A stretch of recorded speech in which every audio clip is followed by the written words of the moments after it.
Hello everyone, welcome back to the Metroid Marathon. Today's episode is Metroid Fusion, released for the Game Boy Advance. Now, I'm not sure many of you know this, but this game is actually the last Metroid game in the timeline, so all the later games are prequels. That's sort of weird. But without further ado, let's get into my review of Metroid Fusion. You can see a Metroid Fusion wallpaper on Wonder. It's pretty cool. Alright, so 8 years after Super Metroid came, Metroid Fusion hit the scene on the Game Boy Advance. It kind of gives you questions on why didn't that Nintendo 64 get some Metroid spotlight. Maybe it was memory limitation?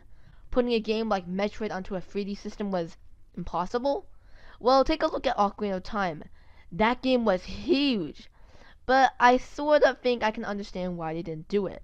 It would be hard to shoot enemies in 3D, and I think the game would be very hard to traverse through. If they weren't able to make a 3D game, why didn't they make, like a 2.5D game, like Kirby 64? It had 2D gameplay, but also had 3D graphics. We won't be going much into 3D until Metroid Prime, so for now, sprites in 2D shall reign supreme. After the events of Super Metroid, Samus is sent to patrol SR-388, the plans where the Metroids live, or lived, as they're all extinct. One day, while exploring, Samus encounters a creature, which soon gets killed, but not without a small parasite coming out of it and going right into Samus. She doesn't notice, but while traveling on her ship, the parasite infects Samus and makes her unconscious, and she lands on an asteroid. She's soon recovered by some scientists, where she discovers that the parasite was infecting her body and would soon take over her. You see, the Metroids were actually the weakness to the X, the name of the parasites, and due to the Metroids being extinct, well, let's just say the whole galaxy isn't gonna have a great time. Luckily, one of the scientists managed to grab a sample of the baby Metroid from Return of Samus, and voila! All the X parasites had been deleted. Unfortunately, she had to get some surgery, altering her physical appearance and having to get a new suit. Her old suit was sent to the BSL station, and soon an explosion happens there, with Samus being sent there along with her ship's computer, who was Samus's task manager. Now, there's one point I need to address to you guys. This game is heavily dialogue based, and honestly, most of the dialogue is from the computer. But we'll get to that later. We will get to that. In terms of control, Samus has, well, been shrinking. She's a lot more agile than the Super Metroid and is faster. Speaking about that, everything just feels a lot faster in Fusion. Her run cycle, jumping, shooting, just literally everything, except dashing, that's been removed, which kinda makes me sad. Due to the new suit, she has lost all of her upgrades, including the Morph Ball. God, this thing really hates Samus, doesn't it? At least the long beam will forever live inside Samus. So when Fusion is mentioned to Metroid fans, there's one keyword that most of them switch to. Linear! You think Return of Samus is linear, you haven't seen Metroid Fusion. Fusion is split into 6 sectors. Sound familiar? Every single sector has a navigation room which shows the whole map. Sounds sorta guiding, doesn't it? You know what I said in Super Metroid review that the game was guiding while not showing it publicly? Well, Metroid Fusion says screw that and shoves that guiding right into your face. Alright, so first of all, getting upgrades and just progressing is linear. Like, you can't get the plasma first, and then Sphaser. No, no, no. You must get the Sphaser first, and then you can get the plasma beam. You can't do CRUD until certain events happen, and then the computer says, hey, now you can do it. They literally trap you in a navigation room, just so you can go to it, see the map, and get told what to do. And, I'm acting really negative towards it, and I'm really not. It's just like coming from Super Metroid, I would really like to just explore everything at my own pace. Instead, I'm stuck at one pace, and I can't really do anything about it. Now listen, when you complete an objective, go back to the navigation room. My Super Metroid vibes are still in me, making me explore right after completing an objective, and I keep on exploring for about 20 minutes, and I don't know what to do, and I'm like, oh yeah, navigation room, and it turns out I have to go to a different sector. Damn. Some things are really vague as well, like, where do I go? This thing blocks me. Oh yeah, of course, I have to use the speed booster to defeat this enemy, and then I fall down. Yeah, it's pretty darn vague, and there's no hints to help me out. And yes, I did have to search it up. I did not want to waste 20 minutes. I can go on for other examples, but I'll leave it at that. I guess I can recommend this to newcomers. The gameplay is exactly Metroid, and like I said earlier, the game really guides you. And I shouldn't be really complaining because later in the game, they start to lose grip of your hand and they say you just know what to do. And I think that's really good. The only problem I have is with the dialogue. There is so much dialogue, and although you can't speed it up, I would rather like to be able to just skip it. In terms of upgrades, Samus has everything she's had previously, except for one upgrade, the Ice Beam. Due to the Metroid gear given to her, her suit can't handle anything cold. And that's when the ice missiles come in, and it does exactly what you think it does. A thing that kinda confused me was the Wide Beam. It's just a spazer, but with a different coat of paint and name. Huh. But, like I said earlier, with new installments comes new power-ups. The Fusion missile, which allows you to charge your missile for hard icy attack. It's honestly really good. One nitpick I have is with the various suit. It does not fit with the Fusion suit. It looks like someone took Samus' sprite and started coloring like a 5-year-old. It burns my eyes. I guess we should talk about its presentation. Since it's on a handheld, it looked terrible, right? Well, technology has advanced, so the game looks pretty damn good. Super Metroid likes of good, and the Game Boy Advance is known for being able to play Super Nintendo games, such as A Link to the Past and... Oh god, no! First of all, Samus' sprite has been very shrunken, giving me a lot of space, which, after playing Super Metroid, feels really good. And can we talk about the soundtrack? Definitely better than Super Metroid. This is music I can actually remember, and it's pretty darn catchy, although they reuse a lot of music tracks, specifically when you start a new sector.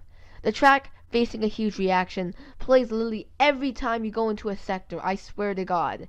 It's not bad, I actually like it, but hearing it so many times, especially when backtracking, oh god, yes it sucks.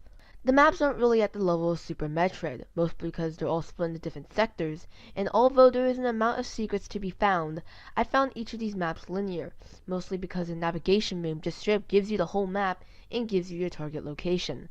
The only parts that actually got me interested were the parts that were off the map, the green area. It actually had you hanging because you didn't actually know what was there. I guess you could make the argument that Super Metroid also spoils you because of the whole map sensory thingy, but I think it's the most apparent here because it's forced. In Super Metroid, they were actually optional. The story... oh god, no. Now the only big complaint, like I said earlier, was the dialogue, but holy crud, this game tries to make Samus have some sort of personality, and it honestly falls straight down. And we won't be visiting that until... oh god. Literally, the only things that Samus says is computer, Adam, used to say any objections. I swear every time this happens, I'm just spamming the A button. Towards the end, she does actually get some lines that aren't about Adam, and I actually do enjoy those parts, like, you know, the animals. And when the computer turns out to have Adam's mind and personality, that just gives Samus to say, oh, I knew it, Adam. I do like the little sinister twist around the end. The SAX was probably the best inclusion in the game. It's you, but evil. So like Darkling now that I think about it. It's responsible for kickstarting the game. She caused the explosion, thus allowing the X to break free and roam across the station. The moments when you encounter her are really scary, and just look at that face. You can't defeat it, and the only best thing you can do is just stun it and run away as quickly as possible. When you run away from it, the music starts getting all exciting and bumping, and it makes your heart pump fast. It's intense, and is one of the reasons I love the SAX. But when you keep dying to it, it gets more annoying than intense. And by the way, screw you Hornets, these guys take over an energy tank, and that leads to the next topic, difficulty. Short, the game's hard. It's not because each enemy needs a strategic way of defeating it, it's just because they take so much health, like holy crud! Take a look at this. I'm wearing the gravity suit, the best and final suit in the game, and I get hit by this enemy. What the heck? 80 energy points been taken off. What the heck? And that's not excluding the bosses. Oh god, no. Let's take the Nightmare, for example. 1. You have to go under him to attack him, and you have to use a charge beam or a super missile. 2. Lasers that change positions. 3. Gravity. And 4. That moving pattern. I've died so many times because I thought he would move there, but no. Guess what? He moves right next to where I am. Boom. Dead. Load to save. A lot of these are beginner traps, things you don't know until multiple attempts. Now, when they're not bullcrud hard, they're actually pretty fun.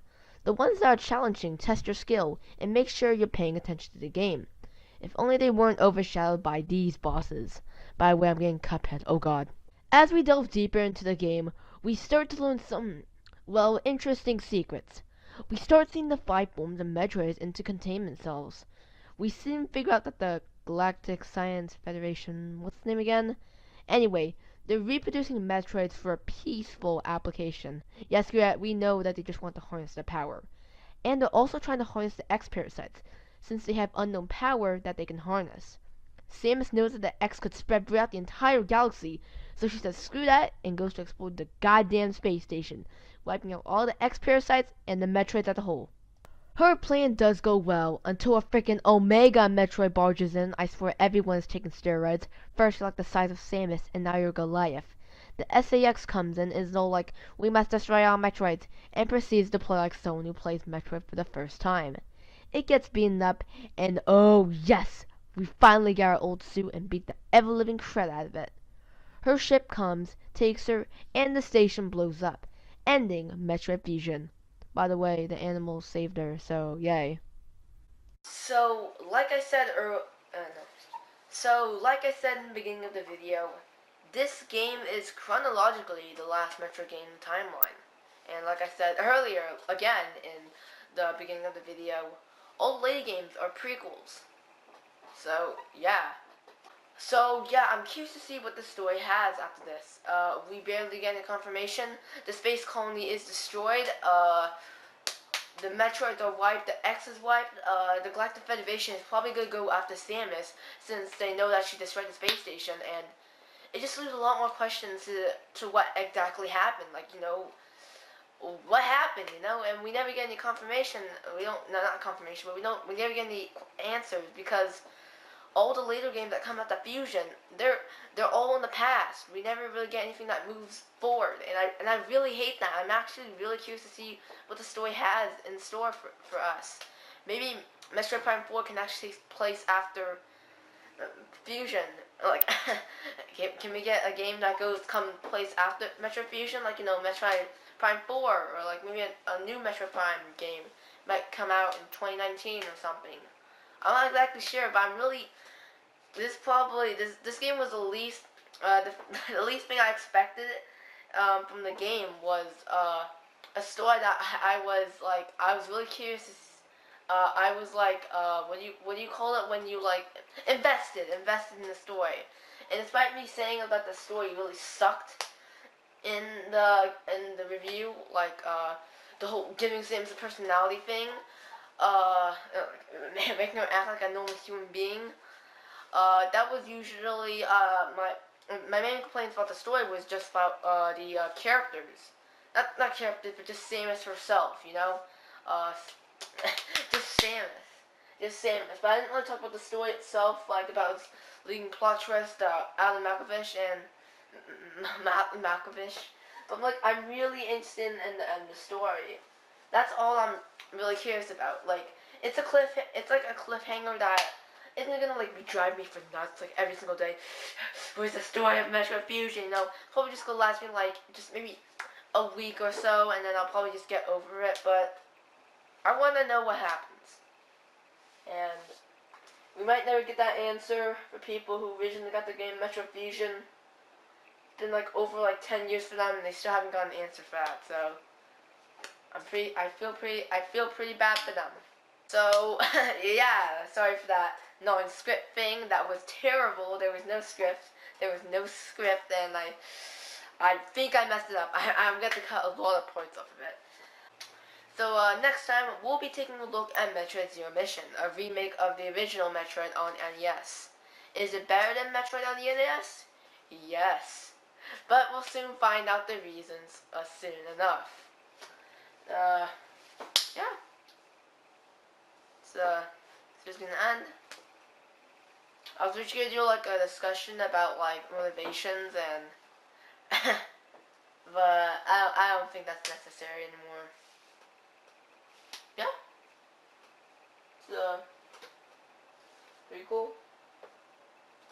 So much happening here. I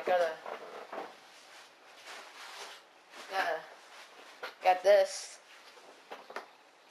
I didn't get on eBay. I was like, really lucky to get one of these. He sold out in like 1 minute on Amazon.